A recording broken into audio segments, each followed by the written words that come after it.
علامہ نفیس احمد صدیقی۔ محترم عاشر صاحب لاڑکانہ سے پوچھتے ہیں کہ مرزا جہلمی کے ایک بیان سے جو نتیجہ اخذ کیا ہے میں نے،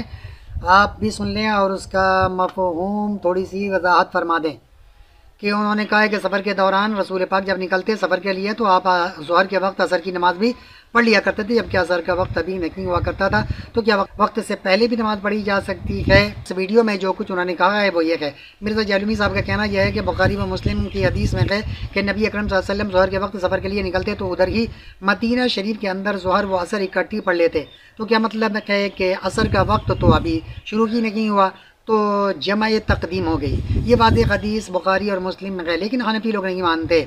اس میں لکھا ہے کہ اگر ظہر کا وقت شروع ہو چکا ہوتا تو آپ صلی اللہ علیہ وسلم عصر بھی ساتھ ہی پڑھ کر نکلتے۔ اب حنفیوں کی تو موت ہو گئی نا اس حدیث کی وجہ سے۔ تو مرزا جہلمی صاحب آپ نے جو حدیث پاک پیش کیا ہے اور جو کچھ انہوں نے ٹائٹل میں لگایا ہوا ہے نمبر حدیث پاک کا، ان میں سے کوئی بھی حدیث میں یہ بات نہیں ہے کہ ظہر کے وقت آپ عصر کی نماز کو پڑھ لیا کرتے تھے۔ انتہائی جاہلانہ، اور آپ ریسرچ سینٹر لے کے بیٹھے ہوئے، ریسرچ سینٹر کے اندر کیسے جاہلوں کو بٹھا کے رکھا ہوا ہے کہ جن کو یہ بھی نہیں پتا کہ اس حدیث پاک کے اندر جو مفہوم آپ بیان کر رہے ہیں، اور مفہوم کیا بلکہ واضح لفظوں میں آپ نے فرمایا ظہر کے وقت میں عصر کی نماز پڑھ لیا کرتے تھے۔ یہ ویڈیو آپ لوگ بھی سن لیں تاکہ واضح ہو جائے۔ جمع تقدیم یہ ہے کہ ظہر کے ساتھ ہی عصر ملا لی جائے۔ وہ بخاری مسلم میں ہے کہ نبی علیہ السلام اگر ظہر کے وقت سفر کے لیے نکلتے تو ادھر ہی مدینہ شریف کے اندر ہی ظہر عصر کٹھی پڑھ لیتے۔ تو کیا مطلب ہے کہ ابھی عصر کا وقت تو ابھی شروع ہی نہیں ہوا، تو جمع تقدیم ہو گئی۔ یہ واضح حدیثیں ہیں بخاری مسلم کی، انفی نہیں مانتے اس کو۔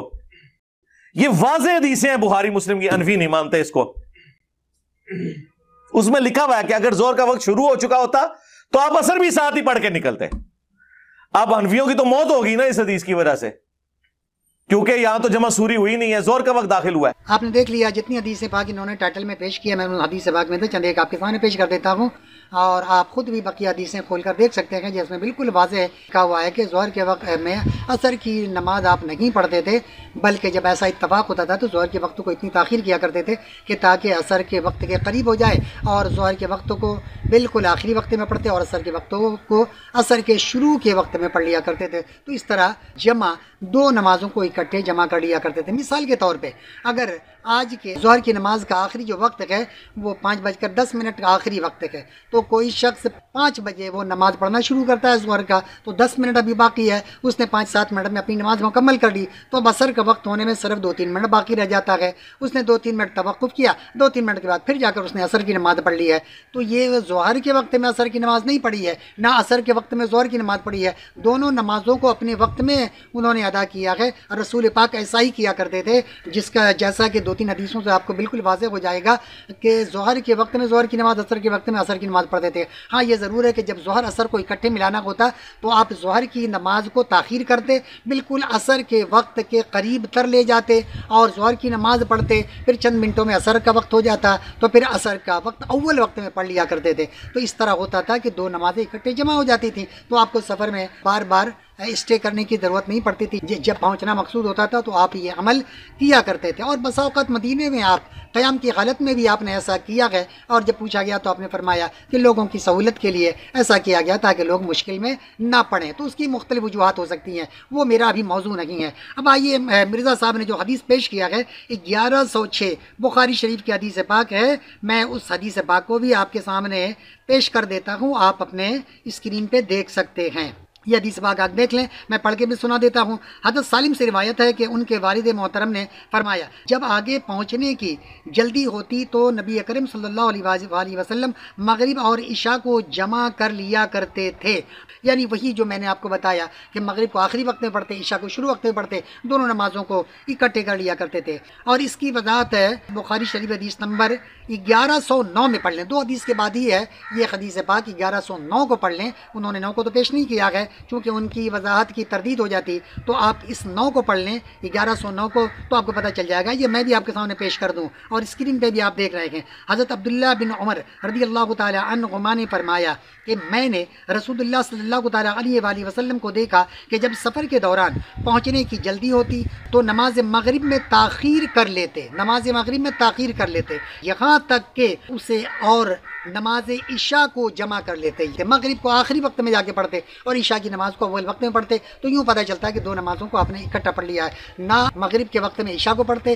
نہ عشاء کے وقت میں جا کے مغرب کو پڑھتے، بلکہ اس کو آخری وقت میں پڑھتے، اس کو اول وقت میں پڑھتے۔ آئیے ابھی انہوں نے ایک اور حدیث پاک پیش کی ہے، آپ ان کے ٹائٹل پہ آپ نے دیکھا ہوگا یا دوبارہ ریپیٹ کر کے آپ دیکھ لیں، انہوں نے 1111 حدیث پاک انہوں نے پیش کیا ہے، اور 1112 کو بھی آپ حدیث پاک پڑھ لیں بخاری شریف کو کھول کر، کہ جس میں ہے کہ حضرت ابن شہاب سے روایت ہے کہ حضرت انس بن مالک رضی اللہ تعالی عنہ نے فرمایا، نبی کریم صلی اللہ تعالی علیہ وآلہ وسلم جب سورج ڈھلنے سے پہلے کوچ کرتے تو ظہر میں عصر کے وقت تک تاخیر کر لیتے۔ جب سورج ڈھلنے سے پہلے کوچ کرتے، ظہر کا وقت ابھی ہوا نہیں ہے، آپ سفر کے لیے کوچ کرتے، چل نکلتے، تو کیا کرتے، آپ راستے میں جا کر ظہر کی نماز کو اس وقت تک تاخیر کرتے۔ کیا فرماتے ہیں، پہلے کوچ کرتے تو ظہر میں عصر کے وقت تک تاخیر کر لیتے، یعنی اتنی تاخیر کرتے کہ ظہر کا آخری وقت ہو جاتا، اور پھر آخری وقت میں ظہر کو پڑھتے اور عصر کی نماز کو اول وقت میں پڑھ لیتے، اور جب سورج ڈھل جاتا، یعنی سفر کا آغاز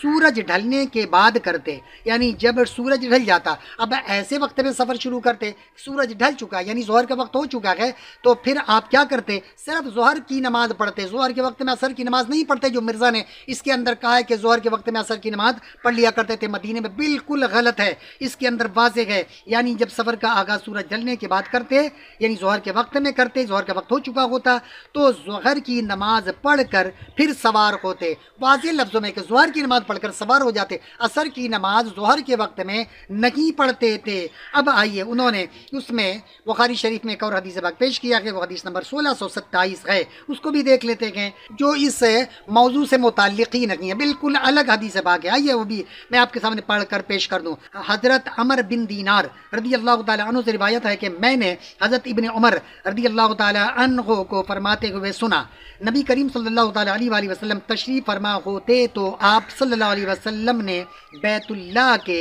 7 طواف کیے اور مقام ابراہیم کے پیچھے 2 رکعتیں پڑھیں، پھر صفا و مروہ کی طرف تشریف لے گئے۔ اللہ تعالیٰ نے فرمایا کہ تمہارے لیے رسول اللہ کے طرز عمل میں اچھا نمونہ ہے، یعنی اس موضوع سے اس کا تعلق ہی نہیں، اس حدیث پاک سے جو انہوں نے بخاری شریف کے اس میں جہاں حدیثوں کا نمبر پیش کیا ہے، بیچ میں اس حدیث پاک کو پیش کیا ہے جو اس سے ریلیٹڈ ہی نہیں ہے، بالکل صرف متاثر کرنے کے لیے، لوگوں پہ اثر ڈالنے کے لیے کہ 3 حدیثیں بخاری شریف کی ہم نے پیش کر دی ہے جس کا کہ اس سے کوئی تعلق ہی نہیں ہے اس حدیث پاک سے۔ اب آئیے اس کے اندر ایک اور حدیث پاک انہوں نے پیش کیا ہے، مسلم میں 1625 ہے، اور اس میں بالکل منوعن وہی حدیث پاک ہے جو بخاری شریف کی حدیث نمبر 1111 اور 1112 میں ہے، بالکل وہی حدیث پاک ہے کہ سورج ڈھلنے کے بعد جب آپ سفر شروع کرتے تو ظہر کی نماز پڑھ کر سفر شروع کر دیتے، اور اگر سورج ڈھلنے سے پہلے شروع کرتے تو آپ ظہر کی نماز کو سفر میں اتنا تاخیر کرتے کہ آپ عصر کے وقت تک لے جاتے، یعنی ظہر کے آخری وقت میں پڑھتے اور عصر کو شروع وقت میں پڑھ کر دونوں نمازوں کو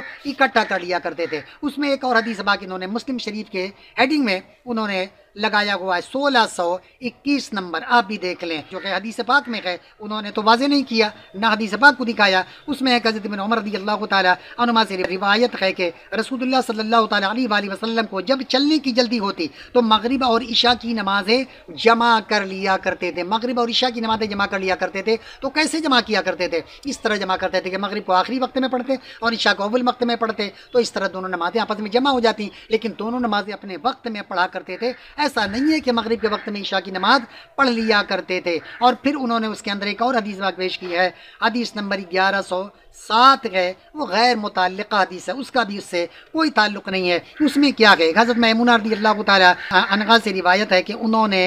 کہا کہ جب رسول اللہ صلی اللہ تعالی علیہ وآلہ وسلم سجدہ کرتے تو بکری کا بچہ آ کر آپ کے دونوں ہاتھوں کے درمیان سے گزر جانا چاہتا تو گزر سکتا تھا، یعنی اس موضوع سے اس حدیث کا کوئی تعلق ہی نہیں ہے، صرف نمبر بڑھانے کے لیے انہوں نے اس حدیث پاک کا حوالہ دیا ہے۔ ایک اور حدیث پاک ہے، حدیث نمبر 1625، جو کہ میں نے حدیث نمبر بخاری شریف حدیث نمبر 1111 میں آپ کو پیش کر دیا ہے، متعلقہ ہے لیکن وہی حدیث پاک ہے جو بخاری شریف حدیث نمبر 1111 منوعان وہی لفظ اس کے اندر موجود ہے۔ تو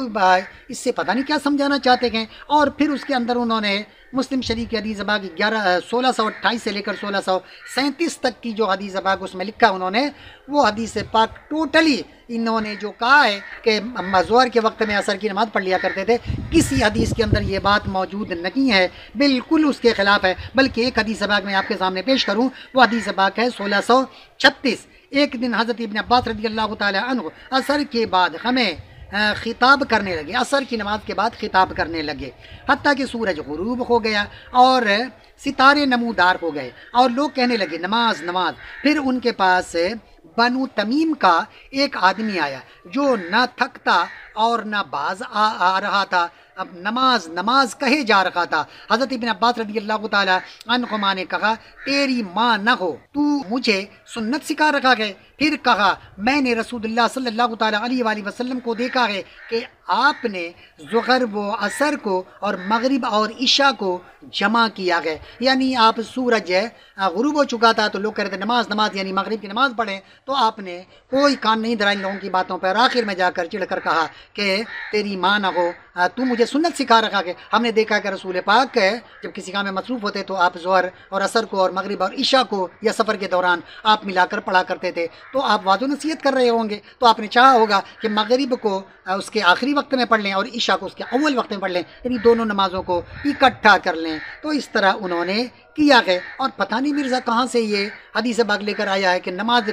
کا ٹائم ہونے سے پہلے نماز پڑھ لیں۔ اور آئیے سورہ نساء آیت نمبر 103 میں ہے کہ اللہ تعالیٰ کا فرمان عالی شان ہے، بسم اللہ الرحمن الرحیم، ان الصلاۃ کانت علی المؤمنین کتابا موقوتا، کہ بے شک نماز اس کے مقررہ وقت کے اندر پڑھنی ضروری ہے، وقت سے پہلے نہیں۔ آج جیسے بالفرض آج کی تاریخ میں ابھی مغرب کا وقت نہیں ہوا ہے، تو آج کی تاریخ میں مغرب کی آج کی نماز ہم پر فرض نہیں ہے، نہ عشاء کی نماز فرض ہے، نہ کل کی نماز ہم پر فرض ہے، کیونکہ وہ وقت ابھی نہیں آیا۔ جب وقت آئے گا تو ہم پر نماز فرض ہوگا۔ تو ابھی اگر کوئی مغرب کی نماز پڑھنا چاہے تو گنہگار ہوگا، وہ نماز کی ادائیگی نہیں ہوگی بلکہ گنہگاری ہوگی، پڑھ تو رہا ہے نماز لیکن وقت مقررہ سے پہلے اس نے پڑھ لیا ہے، اس وجہ سے وہ گنہگار ہوگا، کیونکہ مغرب کی آج کی نماز ہم پر فرض نہیں، عشاء کی نماز آج کی ہم پر فرض نہیں ہے، کل کا روزہ ہم پر ابھی فرض نہیں ہے۔ اگر آج ہی ہمارا انتقال ہو جائے تو ہم سے اللہ تعالیٰ 24ویں روزے اور 25ویں اور دیگر آخر تک کے روزے کے بارے میں نہیں پوچھے گا کہ تم نے فلاں روزے کیوں نہیں رکھے۔ ہم تو یہ کہہ سکیں اللہ میں تو زندہ ہی نہیں تھا تو روزہ کیسے رکھتا۔ ٹھیک اسی طرح جب نماز کا وقت جب تک نہیں ہوتا ہم پر نماز فرض نہیں ہوتی، تو اور یہ جاہل انسان کہہ رہا ہے کہ نبی پاک وقت سے پہلے ظہر کے وقت میں عصر کی نماز پڑھ لیا کرتے تھے۔ ہمیں تو چاہیے کہ لوگوں کو چاہیے جو اس کے متعلقین ہیں، اس کے ماننے والے ہیں، لے جا کر ان کا پہلے چیک اپ کرائیں، ان کا دماغی توازن لگتا ہے کہیں کوئی رگ ڈھیلا ہو گیا اس لیے اوٹ پٹان کی باتیں کر رہے ہوتے ہیں، قرآن و حدیث کے منافی، اجماع امت کے منافی باتیں کر کے لوگوں کو گمراہ کرنے کی کوشش کرتے ہیں۔ وما علینا الا البلاغ المبین۔ طلب العلم فریضۃ علی کل مسلم، علم کا حاصل کرنا ہر مسلمان مرد عورت پر فرض ہے۔